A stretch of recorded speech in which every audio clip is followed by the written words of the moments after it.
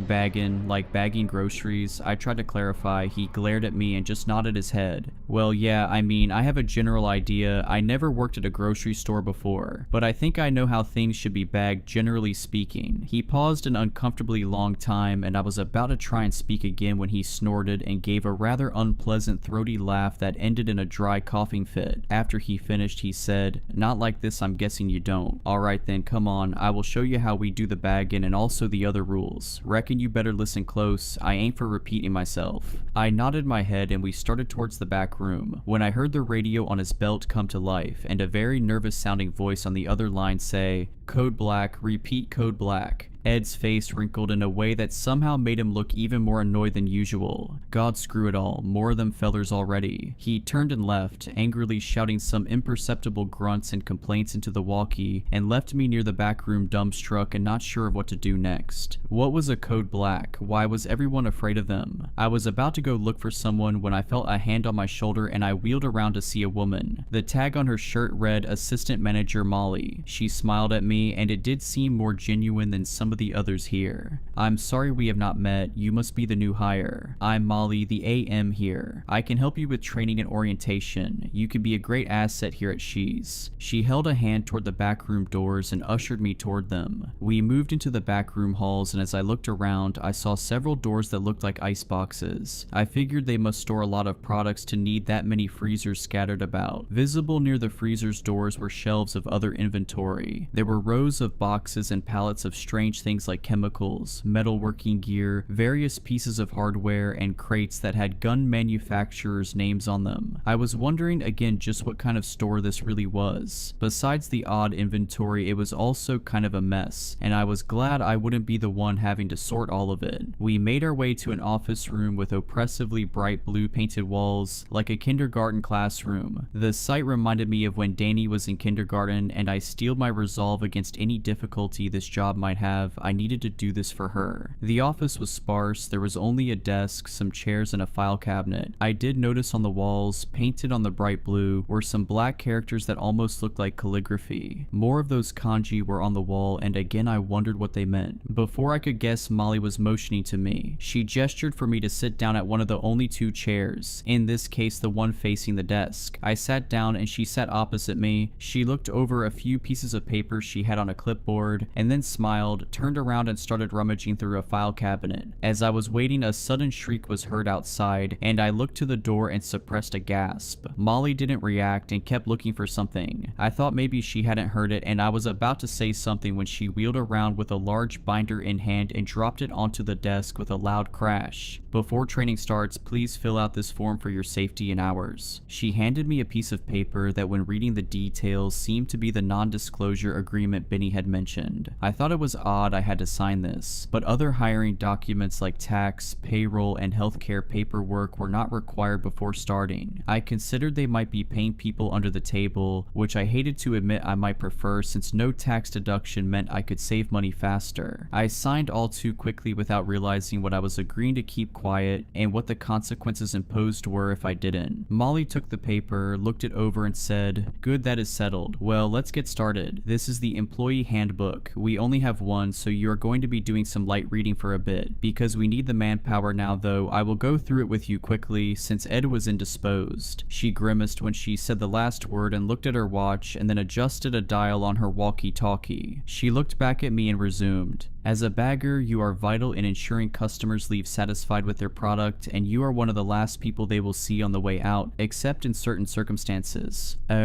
She cleared her throat loudly in time to some muffled noise I thought I heard somewhere else in the back room. Basic rules and code of conduct are as follows. You are to bag products to the customer's satisfaction. The first thing you are to ask customers is what type of bags they want. Whatever they say goes as far as how to bag things and with what bags. You are not to ask about or discuss the purchases of the customers, no matter how curious you are or how talkative they might be. No questions, period. Understood? She slammed her fist on the binder, and I jumped back startled as she looked at me. I stammered out a quick acknowledgement. Yes, understood. Good, she said, and continued with the list. No assistance may be provided to customers for loading or unloading things from their vehicles. If a customer requests help to their vehicle, do not under any circumstances assist or leave the building with them or any customer at any time, regardless of the story they give you as to why they need help. It is our policy, and they know this. If requests persist, or you are feeling intimidated or threatened, you are to press the yellow button at the end of each checkout by the bagging station. A security personnel will escort the offending customer to aisle 4 for processing and detainment. Wait, detainment? They don't just kick them out? I thought that was weird. She continued with the next rule before I could ask about it. The most important rule: occasionally there will be a special bag request. You will know it when you hear it. If ordered, press the black button by the end of the checkout and proceed with code black protocol. These guests are normally our highest paying customers and often are here at the pleasure of Mr. Shy himself. They must be attended as quickly as possible. There it was, code black again. What special bag was she talking about? Ignoring the look of concern spreading over my face, she continued. Cell phones, smartwatches, or quite literally anything that could be used as a recording device are strictly prohibited while on duty, both for our customers' sake and for our own.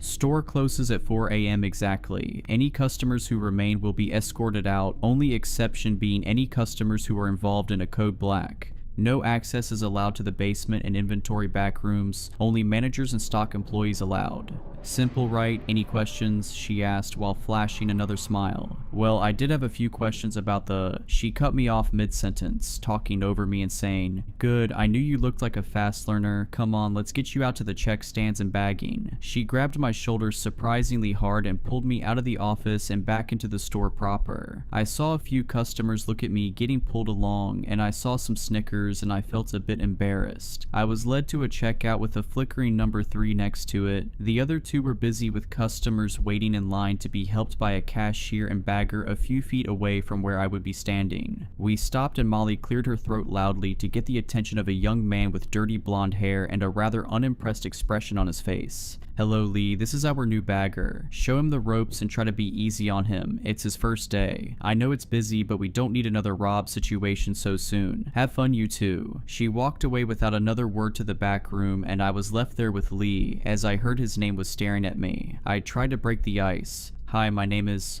"Save it," he responded abruptly. "I don't want to get attached just in case. I liked Rob, he was my friend, and now, well, now it's best not to talk about what happened to him. Just do your job and follow the rules and you should be fine." I didn't know how to respond to the blunt introduction, but I figured he seemed nicer than that Ed guy, so I just walked up to the bagging station and gave him a mock salute and tried to put a smile on my face. It was going to be a long night. The first customer came through and Lee wordlessly scanned their items. I proceeded to grab a few nearby bags when I felt a sharp kick in my leg. Lee was glaring at me like I had just slapped his mother. What? I thought I was supposed to. Then I looked at the customer who was frowning at me and I remembered. "Hello, what type of bag would you like?" The customer, an older woman, sneered at me and finally accepted the question and said flatly, "Paper, please," and did her best to pretend I didn't exist while I was bagging her items. Mostly groceries, produce, meat, and dairy. There were a few odd pieces, like a set of kitchen knives and what looked like boxes of some sort of firearm ammunition. I was about to ask about them when I remembered the rules. I tried to ignore it and just carry on. She left wordlessly and more customers piled into our line. As the night went on, I started to see less normal items and more disturbing things. One customer had bought zip ties, large volumes of what looked like medical grade sedatives, and several bags of candy. Another bought an ungodly amount of various weapons ammunition and several large fruits like watermelon and honeydew. I thought he might be just shooting some fruit for target practice until I saw what appeared to be a Kevlar vest and an uncomfortable amount of alcohol. After a dozen very disturbing customers came through, I finally found someone who seemed a bit friendly. She was a kindly old woman who seemed to enjoy speaking to me and by all accounts was very nice. It was a much needed reprieve and I actually enjoyed talking with her. Her name was Marge and she was just buying some baking supplies, eggs, butter, flour, spices, all pretty normal things. "You simply must try my raspberry tart, it is divine. I will bring some by next time, or better yet, I think I still have some in my car. Won't you be a doll and help an old woman with her groceries?" I was about to accept when I saw Lee's face go blank and he just shook his head. I looked back at Marge and she had a wide grin on her face, and I looked down at the second half of her groceries yet to be bagged. There were containers of various chemicals including rat poison, bleach, and ammonia. I tried to speak but I froze and she asked again. "Come on, dearie, my hip is in bad shape after my fall. It will only be a moment and you can have a treat and a nice tip as well." Her grin shifted in a way that made me very uncomfortable and I struggled to speak but finally blurted out, "No thank you, ma'am, store policy. We are not to escort customers out of the store under any conditions."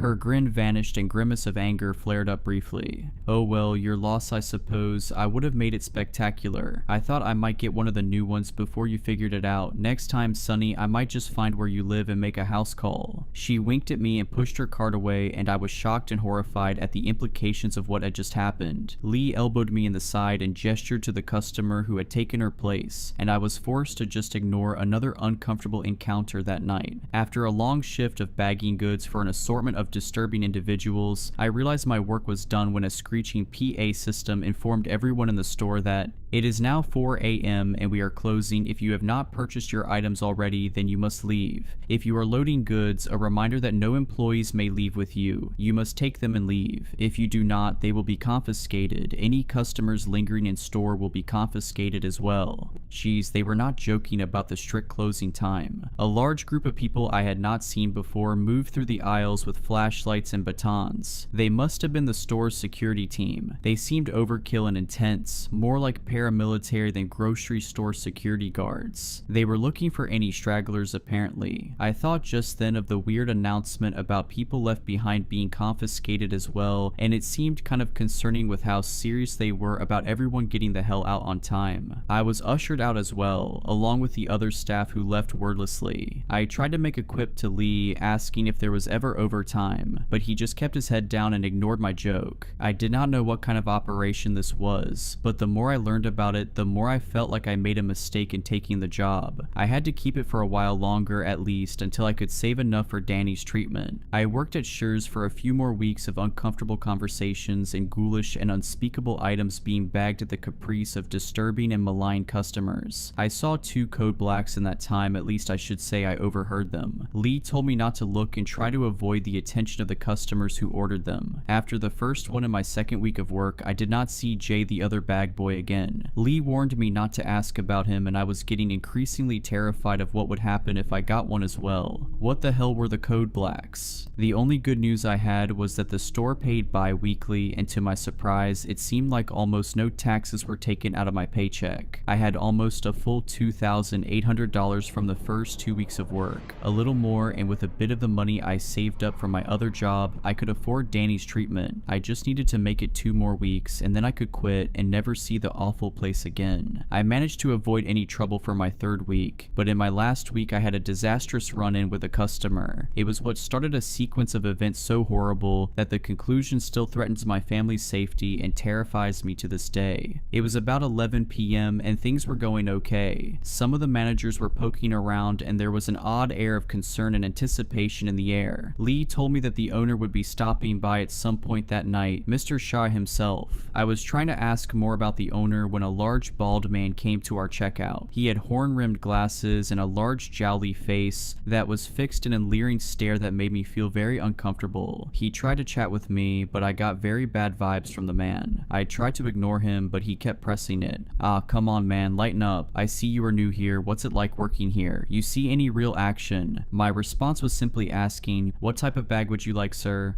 "I will show you my bag if you show me yours," he said, then let out a belly laugh that almost knocked his glasses off as he kept smiling at me with a sick gleam in his eyes. After a moment, he finally said, "Plastic's fine, I suppose, just trying to lighten the mood. You look tense like you could use a break." I ignored him while bagging copious amounts of junk food, a pair of pliers, lube, condoms, and various chemicals like bleach and OxyClean. I had become slightly inured to the worst of the colorful characters and the concerning wares they purchased, but this one seemed particularly loathsome. "Yeah, you could definitely use a break. Hey, I know, I can give you a little pick-me-up in my car. I am right outside, help me take this stuff out, and I'm your huckleberry." I couldn't even formulate a response. I couldn't think over my skin crawling away to another zip code. I resolved to just fall back on the rulebook line and proceeded to inform him that we are not allowed to leave the store with customers for any reason. To my horror and disgust, this one did not let the matter go. "Ah, come on, you're just playing hard to get. Seriously, I'm sure I can pay you more than these people. Come on, what do you say? Come on out and we can talk about it." I repeated the rules again while bagging the last of his items, but he would not let it go. "Hey, listen to me, you little nobody. You think you are too good for me? You think you are some kind of hot crap? Huh? Well, you are coming outside now. No one ignores me like this. I have a special treat in store for stubborn pricks who don't listen to me." His face was bright red and he was practically spitting the words at me. I panicked at first, but then I remembered the button by the bagging station. I pressed it discreetly while trying to hold my ground, shrinking slightly back to the vile tirade of the deranged individual. I took a step back and he moved forward, looking like he was going to grab me. To my surprise, a large gloved hand fell on his shoulder. I looked behind him and a nearly 7-foot tall man clad in a weird cross between police riot gear and military grade armor was holding him back. The customer turned around and started to yell at security. "Do you pricks know who I am? I know the owner. You will all be sorry you crossed me. I am going to," and a sickening crunch was heard, followed by the man going limp. The guard holstered a now bloodied security baton and bent down over the dazed form of the customer. His eyes were glazed and he likely had a concussion, but he was still conscious and tried to speak when the security guard seized him by the throat and hoisted him back to his feet. The customer tried to whimper out a soft and confused sounding wait, before he was punched so hard in the chest, I thought I heard his ribs break from where I was standing. The helmeted face of the guard turned to me, looked me up and down and asked, what type of bag was he using? I had no idea what that had to do with anything, but I answered on plastic. He was using plastic bags. I heard a chuckle under the mask and helmet of the guard, and he said, "Too bad he didn't pick paper." And the guard dumped out one of the man's bags. As he was trying to rise to his feet, the guard placed the plastic bag around the customer's head and tightened it. To my shock and horror, he proceeded to easily strangle him. I couldn't believe what I was seeing, and after a few moments it was over. I was speechless, and another guard came over and they took the customer's body on a stretcher to the back room. Benny, the store manager, had appeared out of nowhere and spoke to us. "I am sorry you had to see that, but I am glad you are safe. We take threats very seriously here and know you all need to be safe in such dangerous times. That is why we keep this place safe. Safe from dangerous people like that. I trust what happened here will also be safe and secure with you, right? After all, we wouldn't want you endangered by anyone like that knowing where you live, right?" He smiled at us and left to the back rooms. I understood the veiled threat and realized I would not be able to tell any real authorities or report on this madhouse. Despite that encounter, my night was not done yet and the worst was yet to come. Lee would not speak to me about what we both saw, and we tried to move on with the night and pretend what we saw happen didn't happen. It was getting close to 4 a.m. and we would be able to close soon. I was so close to being done with this place and getting out of there and home to my little girl. I just needed to hang on for a couple more days. There were only a few more customers lining up at the checkouts when something odd happened. A well-dressed man went to checkout number 2 and they shut off their light and said the scanner was not working anymore. It seemed fishy since it had been fine all night, but when the guarded looks and concerned faces flashed before me and then back at the well-dressed man, I realized that they might know something I didn't. My heart sank as I realized he might be one of those special customers. I looked over at Lee and he was visibly sweating and fumbling with the cash register. The man sauntered over to out checkout. He had a small basket with what looked like fine sewing thread, thimbles, and tailoring articles. It also contained a hacksaw, a plaster cast, and several boxes of nails and rivets that seemed to clash with the sewing equipment. By itself, I did not think anything of it and I relaxed a bit. Lee was pale and wordlessly scanned the small items he had. After they came down the conveyor, the man turned to me, tipped his hat, and introduced himself. "Good evening, my friend. My name is Henry Jaspin. I work for a little antique cloth shop and I'm here to get some materials." I relaxed a bit more. This did not seem too strange. I proceeded to ask, "What type of bags would you like today, Mr. Jaspin?" "Well, my good fellow, I should think paper for the small bits you see here. Indeed, I found all the tailoring kit I need to make work anyone would be proud of, but what I really need today are some raw materials. So the bag I really need will be a body bag tonight, preferably the larger variety." My mind was racing, my heart was pounding. Did he just say he needed a body bag? I was about to ask him to repeat it when it dawned on me. The rules had said, "A special bag request, you will know it when you hear it." I realized I had just encountered my first code black. I forced my trembling body to move and I pressed the black button under the bagging station. I heard an alert on nearby walkie-talkies. Code black on number 3. Confirmations were heard all around. There was a burst of motion near the back and I handed Mr. Jaspin his bag of smaller merchandise as Benny approached us. "Good evening, Mr. Jaspin." He managed to choke out the words, seeming uncharacteristically nervous. "Oh, Benny, don't worry, I know what I asked for, and though you are a big fella, I wouldn't dream of picking you. We go too far back. Besides, your skin is terrible. Can you imagine one of our suits on you?" Mr. Jaspin let out a howl of laughter, and Benny followed suit with a nervous chuckle of his own. "Your new employee, however, he has a nice strong jaw and broad shoulders. Not as much meat, though." He looked me over, and I was confused and terrified at the implication of whatever it was he was talking about. As he was eyeing me, Benny spoke up saying, "Of course, you are free to pick as you please, but if I could suggest an option, we just picked up a rather unruly fellow who was just processed a few hours ago and he is on the larger side. Perhaps he would be a good alternative."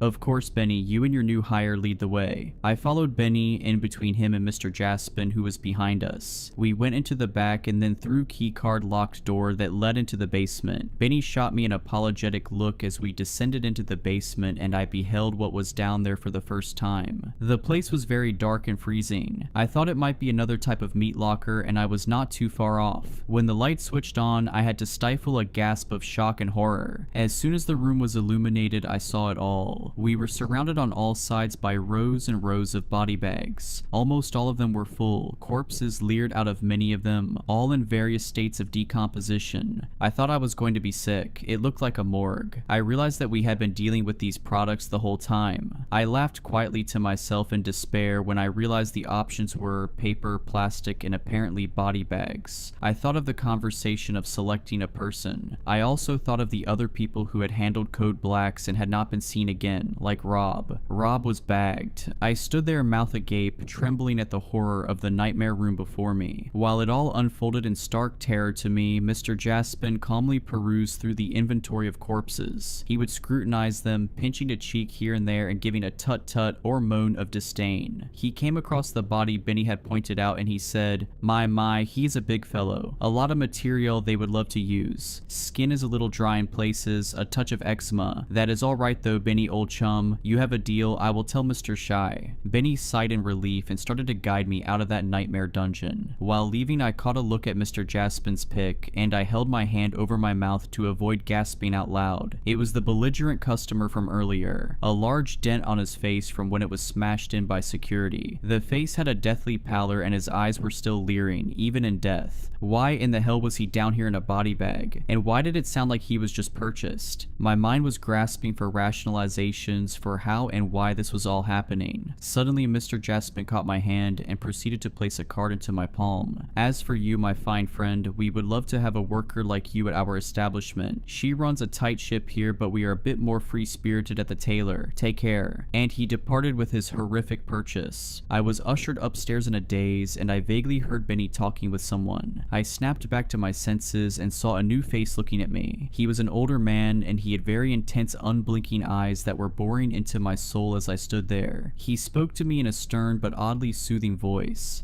I know you might be unsettled by what you saw, but she knew and the means to access it are natural parts of life. It is what you saw, it is what we sell. We sell it in all its forms. Why, it is even in our name. I hope you understand and do not consider anything foolish over the next few days. We value your work, but understand that some people lack the fortitude to deal with what our business does. Just don't forget that when you head back home to your house on 4th Avenue. The large cherry tree at the end of the street is blossoming and looks beautiful. You should take your daughter to see while it still blooms. He placed a hand on my shoulder and squeezed while departing. I had no idea what I had just witnessed, but I knew I was in trouble. My mind was a jumble, and besides the imminent threat, I found myself considering something unrelated, a name. I thought about what Mr. Shy had said about Shy Nu and how we sell it. I looked again at the sign as I was leaving She's Nighttime Convenience and Grocery. I did not think anything of it at first, but I looked closer at the kanji by the first word. Looking up the meaning on my phone, I saw it was indeed the kanji for she sometimes used when counting as the number 4 in Japanese, but more often associated with something else. The dawning horror and simplicity of the name made sense now. Shy more often translates to death. I had worked almost an entire month at Death's Nighttime Convenience and Grocery. I did not go back, I quit. I will find another way to make the rest of the money I need. My family's safety is what is important now, and I know it is not safe for me and Danny here anymore. How could it be? When Mr. Death knows where we live.